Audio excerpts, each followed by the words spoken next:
तो इस वीडियो में हम थोरैक्स शुरू करने जा रहे हैं और थोरैक्स में हम सबसे इंपॉर्टेंट टॉपिक से शुरू करते हैं intercostal spaces. So basically intercostal spaces क्या होती हैं, उनके कंटेंट्स क्या है और कैसे हम उन्हें समझ सकते हैं। सो आइए शुरू करते हैं। आखिरी में आप लोगों के लिए क्वेश्चन है, सो उसे जरूर आंसर कीजिएगा। पूरा वीडियो देखिए, सब्सक्राइब कीजिए और अगर अभी तक बेल आइकन ना दबाया हो तो जरूर दबा दें। तो चलिए शुरू करते हैं इंटरकोस्टल स्पेसेस के साथ। सो बेसिकली इंटरकोस्टल स्पेस होती क्या है, आपको पता है दो एडजेसेंट रिब्स की बीच की स्पेस इंटरकोस्टल स्पेस कहलाती है। ये 11 ऑन ईच साइड होती है और जो थर्ड टू सिक्स्थ है ये चाहे टिपिकल कहलाती है, चाहे इंटरकोस्टल स्पेस हो या इंटरकोस्टल नर्व हो। क्यों? क्योंकि बेसिकली ये सिर्फ और सिर्फ थोरैक्स में लिमिटेड रहती है। अब इसका क्या मतलब है, बाकी सारी कहाँ जाती है, सो वो हम जल्द जानेंगे। सो अब हम बात करते हैं contents of the intercostal space की। कोई भी इंटरकोस्टल स्पेस होगी तो उसके ये कंटेंट्स होंगे: intercostal muscle, nerves, artery, veins और लिम्फ नोड्स। मसल में तीन मिलेंगी हमें, एक्सटर्नल, इंटरनल और इनर मोस्ट इंटरकोस्टल मसल। सो अब आपको क्या क्या हर एक के बारे में जानना जरूरी है, क्या याद रखना है, वो देखते हैं। सो बेसिकली इंटरकोस्टल मसल्स के बारे में ज्यादा नहीं जानना है, बस नॉर्मली सा हमें पता होना चाहिए कि ओरिजिन लोअर बॉर्डर अपर रिब से होता है और insertion upper border of the lower rib में जाके हो जाता है। अब जब हम external intercostal, internal intercostal muscle की बात करेंगे, सो आप देखिए ये जो राइट से आपको दिख रहा है, this is external intercostal. So external intercostal का डायरेक्शन और इंटरनल इंटरकोस्टल का डायरेक्शन ये दोनों एक दूसरे के ऑपोजिट है और यही same direction inner most intercostal का भी है। सो अब आप देख सकते हैं इस डायग्राम में, सो आपको डायरेक्शन समझ में आएगा एक्सटर्नल इंटरकोस्टल का, इंटरनल इंटरकोस्टल का, इनर मोस्ट इंटरकोस्टल का। सो क्या डायरेक्शन है, डाउनवर्ड्स फॉरवर्ड्स मीडियली एक्सटर्नल का और डाउनवर्ड्स बैकवर्ड्स और लेटरली इंटरनल का। अब external intercostal muscle of inspiration है डायफ्राम के साथ और accessory muscle of expiration internal intercostal muscle होती है। अब इसमें जो आपको ध्यान रखना है वो है कि ये आपका इंटरनल इंटरकोस्टल, यहाँ आपका इनर मोस्ट इंटरकोस्टल, इनके बीच में आपको जो दिखेगा वो होगा न्यूरोवास्कुलर बंडल। सो जो न्यूरोवास्कुलर बंडल है जिसका काफी फेमस सा निमोनिक आप सबको याद है, वैन, VAN, वो आपको यहाँ इन दोनों लेयर्स के बीच में देखने को मिलेगा। सो आपको ये ध्यान रखना है कि कहाँ किन दो मसल्स के बीच में देखने को हमें मिलता है। ठीक है, सो अब हमें इंटरकोस्टल मसल का जो जानना था और हमने डायग्राम्स देख लिए। अब हम बात करते हैं इंटरकोस्टल नर्व्स की। सो बेसिकली इंटरकोस्टल नर्व्स का ओरिजिन कैसे होता है, जो आपकी थोरेसिक स्पाइनल नर्व्स है 12 पेयर आपको पता है, वो सप्लाई करेंगे आपकी थोरेक्स की पूरी वॉल को। अब वो जैसे ही इंटरवर्टिब्रल फोरामेन लीव करेंगी तो वो डिवाइड कर जाएंगी एंटीरियर और पोस्टीरियर रेमाय में। इसका क्या मतलब है, ये आप देख सकते हैं किस प्रकार उन्होंने इंटरवर्टिब्रल फोरामेन जब छोड़ा, सो एक पोस्टीरियर डिवीजन और ये एंटीरियर डिवीजन रहेगा। सो हमें जिस चीज से मतलब है वो है एंटीरियर रेमाय से। सो एंटीरियर रेमाय जो प्राइमरी एंटीरियर रेमाय रहेगा T1 से T11 स्पाइनल नर्व्स का और T12 का। सो जो T1 से T11 रहेगा वही हमारे इंटरकोस्टल नर्व कहलाती है। बेसिकली T12 12th रिब के नीचे चले जाती है, सो उसको सबकोस्टल नर्व कहते हैं। सो वो भी है हालांकि एंटीरियर प्राइमरी रेमाय। सो आपको क्या याद रखना है कि intercostal nerves are anterior primary rami of T1 to T11। और इसमें से फिर वापस मैंने आपको बताया था टिपिकल इंटरकोस्टल नर्व कौन सी है, 3, 4, 5, 6। सो अब इनके बारे में हमें क्या जानना है वो हम देखते हैं। सो आप इस डायग्राम से आपने ओरिजिन समझ लिया। अब आपको कुछ कुछ चीजें दिख रही हैं जो आपको लग रहा है ये क्या है, रेमाय कम्युनिकेंट्स, लेटरल क्यूटेनियस, एंटीरियर क्यूटेनियस। सो ये अब हम देखते हैं। सो बेसिकली सबसे पहले हम टिपिकल की बात करते हैं जिसमें हमारी 3, 4, 5, 6 आ गई और फिर बाद वालों को हम इंडिविजुअली देखेंगे। सो क्या होता है कि जब टिपिकल इंटरकोस्टल नर्व ओरिजिन हुई, सो वो एंटर कर जाएगी इंटरकोस्टल स्पेस में, फिर वो coastal groove of the rib में जाके न्यूरोवास्कुलर बंडल बना लेगी। न्यूरोवास्कुलर बंडल में हमने देखा नर्व सबसे नीचे थी। अब वो क्रॉस करेगी इंटरनल थोरेसिक आर्टरी को, कहाँ होती है हम जल्द देखने वाले हैं, और पेक्टोरलिस मेजर को पियर्स करके एंड हो जाएगी in the form of anterior cutaneous nerve. So इसका क्या मतलब है ये आप डायग्राम में समझ सकते हैं कि इसकी टर्मिनेटिंग ब्रांच क्या है, एंटीरियर क्यूटेनियस नर्व, और एक ब्रांच ये है लेटरल क्यूटेनियस नर्व, एक ब्रांच ये है रेमाय कम्युनिकेंट्स टू द गैंग्लियन, और दूसरी हमारे मस्कुलर ब्रांचेस। सो अगर हम देखें, सो टिपिकल इंटरकोस्टल नर्व का ये रूट याद हो गया आपको, basically intercostal space, costal groove, फिर internal thoracic artery, pectoralis major end terminate as anterior cutaneous. So branches भी याद हो गई, rami communicantes, muscular, lateral cutaneous, anterior cutaneous. अब जैसा इनका नाम है वैसा इनका काम है, स्किन सप्लाई करेंगी लेटरल थोरेसिक वॉल की और स्किन सप्लाई करेंगी एंटीरियर या फ्रंट थोरेसिक वॉल की। सो आपको इंटरकोस्टल नर्व के बारे में जितना जानना था वो आपने जान लिया। अब हम बात करते हैं एटिपिकल इंटरकोस्टल नर्व की।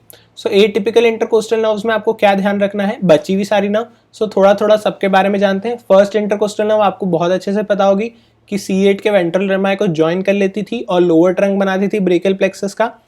फिर अगर आपको याद हो सेकेंड इंटरकोस्टल नर्व, सो ये भी बहुत इंपॉर्टेंट है। इसकी जो लेटरल क्यूटेनियस ब्रांच है, जैसे लेटरल क्यूटेनियस इसकी थी वैसे ही इसकी भी होगी। सो उस वो कहलाती है इंटरकोस्टोब्रेकियल नर्व, और ये इंटरकोस्टोब्रेकियल नर्व सप्लाई करेगी फ्लोर ऑफ एक्सिला की स्किन को।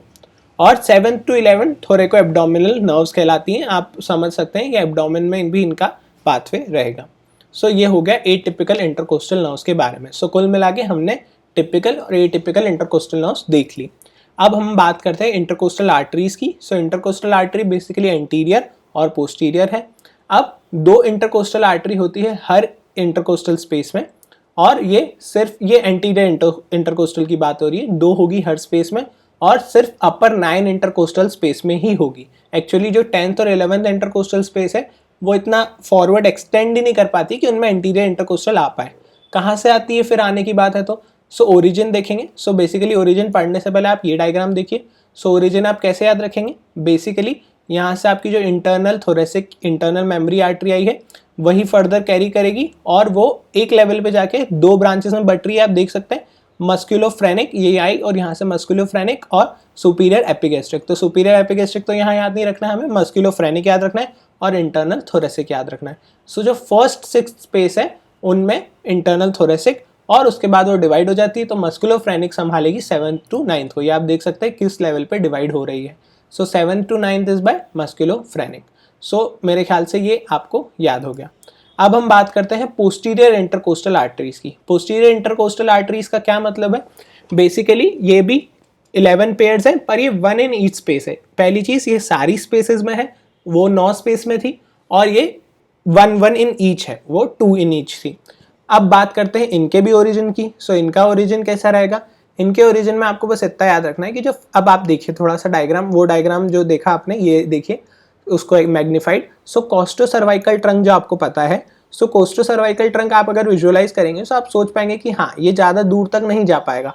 सो इसलिए जो पोस्टीरियर इंटरकोस्टल है फर्स्ट और सेकेंड की वो कोस्टो सर्वाइकल ट्रंक से आएगी। मतलब basically costo cervical trunk will form superior intercostal artery, फिर उसकी ब्रांच आएगी फर्स्ट और सेकेंड, और जो 3rd 11th है वो आपकी सिंपल जब ये डिसेंडिंग थोरेसिक एओर्टा जाएगा सो ये सप्लाई कर देगा। सो आपको इससे आइडिया हो गया कि हाँ पोस्टीरियर इंटरकोस्टल आर्टरी हमारी कहाँ है।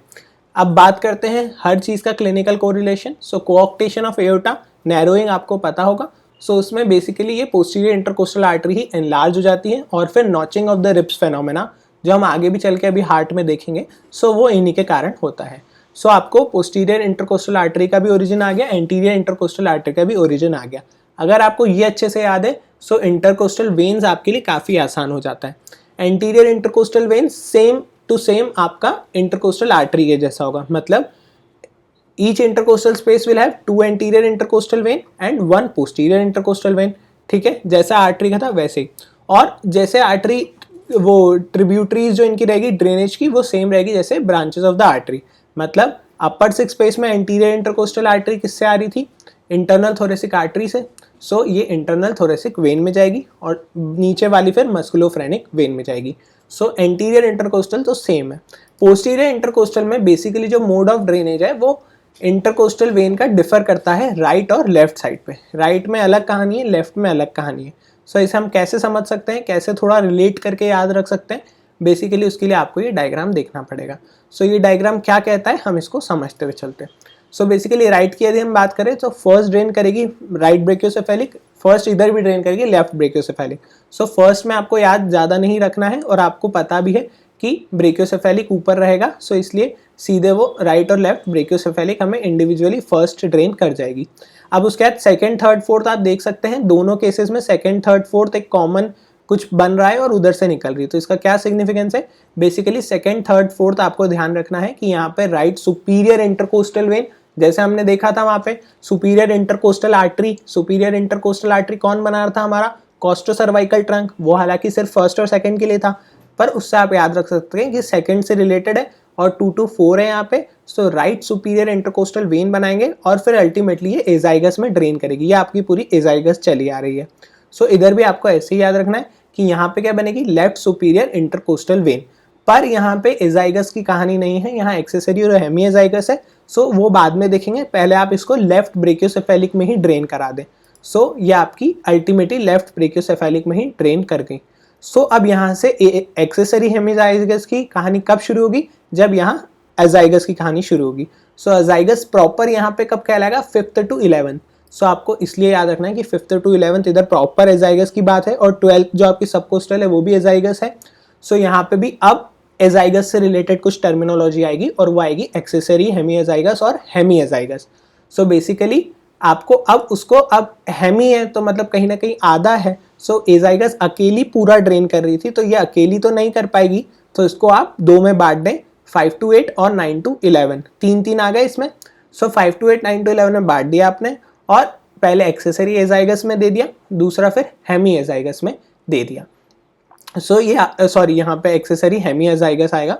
एक्सेसरी हेमी एजाइगस, इसका एक्सेसरी और इसका हेमी एजाइगस।